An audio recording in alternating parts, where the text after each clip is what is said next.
नमस्कार, आप देख रहे हैं डॉक्टर साहिब आपके साथ। मैं हूं मुस्कान और आज मेरे साथ मौजूद है जानी मानी फिजियोथेरेपिस्ट डॉक्टर रीना। बहुत बहुत स्वागत है मैम आपका। धन्यवाद। मैम, सबसे पहले तो मैं आपसे यही जानना चाहूँगी कि आजकल जो 9 to 5 जॉब कर रहे हैं, बैठे बैठे उनके कमर में काफ़ी ज़्यादा दर्द होता है, तो उन्हें ये नहीं समझ आता कि उन्हें कंसल्ट किसे करना है। वो आखिर में जाके पेन किलर खा लेते हैं। तो आप मुझे बताइए कि आखिर उन्हें करना क्या चाहिए, जिनके भी स्पाइन में दर्द होता है या कमर में दर्द होता है, जो 9 to 5 जॉब कर रहे हैं। इस कंडीशन को हम लोग सबसे पहले तो एज ए फिजियोथेरेपिस्ट हम इन्हें desk job worker pain syndrome कहते हैं, जो लगातार 9 से 5 एक ही पोजीशन में बैठ के, और ख़ासतौर से जो आईटी पर्सन्स होते हैं, सर्जन्स होते हैं, इवन मीडिया पर्सन्स होते हैं जिन्हें हैवी कैमरा वगैरह लेकर भी चलना पड़ता है, उनको ये बहुत प्रॉब्लम्स होती हैं।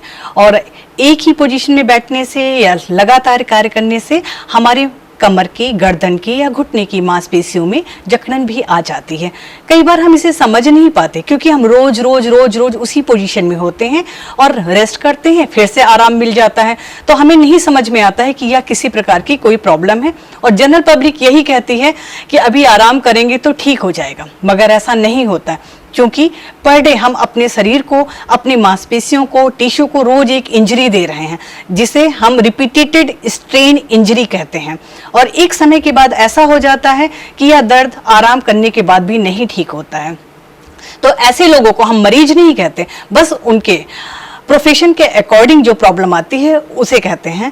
तो इसको हम ठीक कर सकते हैं और ज़रूरी नहीं है कि इसके लिए हमें हॉस्पिटल के चक्कर ही काटने हों, बस थोड़े से अवेयरनेस की ज़रूरत है। अवेयरनेस क्या कि हमें किस प्रकार बैठना है, किस प्रकार अपने कार्य को करना है, कितना हमें मूवमेंट करना है और कितने मूवमेंट्स या लगातार बैठने के बाद हमें अपने बॉडी को मूव करना है।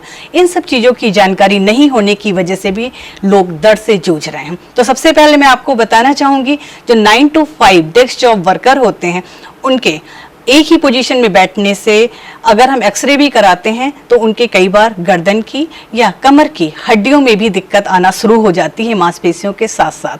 तो इन लोगों में सबसे पहली चीज़ तो हम जहाँ जॉब कर रहे हैं वहाँ का हमें टेबल और चेयर जरूर देखना है, क्योंकि यदि टेबल और चेयर हमारे अकॉर्डिंग नहीं हुई, हमारी बॉडी की, क्योंकि हमारी हाइट और हेल्थ सभी की डिफर होती है, बट टेबल और चेयर स्टैंडर्ड आती है, तो हमें अपनी बॉडी के अकॉर्डिंग चेयर को एडजस्ट करना है।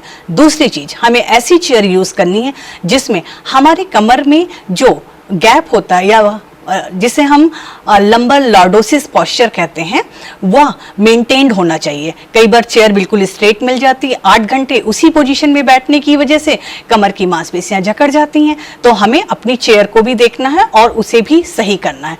दूसरा यह कि टेबल या चेयर की हाइट कितनी है, हाइट के अकॉर्डिंग, अपनी बॉडी के अकॉर्डिंग हमें हाइट को मेंटेन करना है। अगर लगातार हम पैर लटकाकर बैठे रहेंगे तो जिसकी वजह से हमें पैरों में, घुटनों में हर जगह दर्द होने लगेगा, तो हमें अपने पैरों को सपोर्ट देना है। और ध्यान रखना है कि 20-20-20 ये हमारा रूल होता है। हर 20 मिनट में 20 सेकेंड्स के लिए कम से कम अपनी बॉडी को हमें मूव करना है। यदि हम ये करते रहें और अपनी आदतों में डाल लें तो काफ़ी हद तक हम अपनी बॉडी में जो होने वाला स्ट्रेन है या स्ट्रेन है उससे बचाव हो सकता है। दूसरी चीज़, कुछ कॉमन एक्सरसाइजेस जिसे हम वही अपनी चेयर में बैठे हुए भी कर सकते हैं, जैसे गर्दन की आइसोमेट्रिक एक्सरसाइज या अपने कमर की या घुटने की भी एक्सरसाइजेस, कुछ मूवमेंट्स के थ्रू हम वहाँ पे कर सकते हैं। और उसके साथ साथ हम अपने जीवन को नॉर्मल कर सकते हैं और रोज़ रोज़ के दर्द से बच सकते हैं। अगर आपको लगता है इसके बाद भी आपको प्रॉब्लम हो रही है तो आप डेफिनेटली अपने फिजियोथेरेपिस्ट को विजिट करिए। अगर दर्द ऐसा होगा तो वह मशीनों के माध्यम से दर्द को कम करेंगे और उसके बाद आपकी बॉडी के अकॉर्डिंग आपके दर्द के हिसाब से एक्सरसाइज को बता देंगे, जिसे हम टेलर मेड एक्सरसाइज प्रोग्राम कहते हैं। क्योंकि हर पर्सन की बॉडी और दर्द दोनों ही अलग हैं, तो सभी को हम एक स्टैंडर्ड एक्सरसाइज नहीं बता सकते। तो हमें हॉस्पिटल इसलिए भी जाना होता है, लेकिन हमें ज़रूरी नहीं है कि रेगुलर इस चीज़ के लिए हमें हॉस्पिटल जाना है। दूसरा यह है कि अगर दर्द ज़्यादा है और हमें लगता है कि यह ठीक नहीं हो रहा है तो उसके बाद हम ऑर्थोपेडिक सर्जन से भी कंसल्ट कर सकते हैं, जिसमें हम एमआरआई या एक्सरे की भी रिक्वायरमेंट हो सकती है। ज़रूरी नहीं है कि एमआरआई और एक्सरे में भी हमें कोई प्रॉब्लम मिले, बट एक कंफर्मेशन के लिए कि हमारे बॉडी के अंदर शरीर में किसी प्रकार की प्रॉब्लम नहीं हो रही है। और हमारा मेन उद्देश्य होता है कि अपने शरीर को मूव करना है, क्योंकि फिजियोथेरेपिस्ट का मेन एम है मूवमेंट अगर हम मेंटेन रखेंगे तो हम होल लाइफ अपनी बॉडी को नॉर्मल चला सकते हैं। यदि हमारा मूवमेंट मेंटेन नहीं हुआ, मसल्स की स्ट्रेंथ प्रॉपर नहीं हुई, तो हम जॉब तो करेंगे लेकिन उसके बाद नॉर्मल नहीं, घर में आके शायद हम लेटने की कंडीशन में होंगे। तो अपने आप को हमें बचाना है और दूसरी चीज अपने आप को जागरूक करना है कि डेस्क जॉब प्रॉब्लम भी होती है और इसे नॉर्मल ना लिया जाए, इसके लिए सीरियस हो जाएं और अपने आप को खुद से मेंटेन कर सकें। मैम बहुत बहुत शुक्रिया ये तमाम जानकारी देने के लिए। धन्यवाद।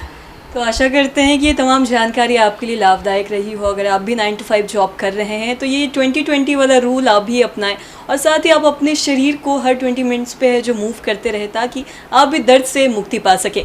तो आशा करते हैं तमाम जानकारी आपके लिए लाभदायक रही हो। तो आज के इस वीडियो में इतना ही। अगर आपने अब तक हमारे चैनल को सब्सक्राइब नहीं किया तो तुरंत कर ले, साथ ही हमारे फेसबुक पेज को लाइक करें। वीडियो देखने के लिए आपका धन्यवाद।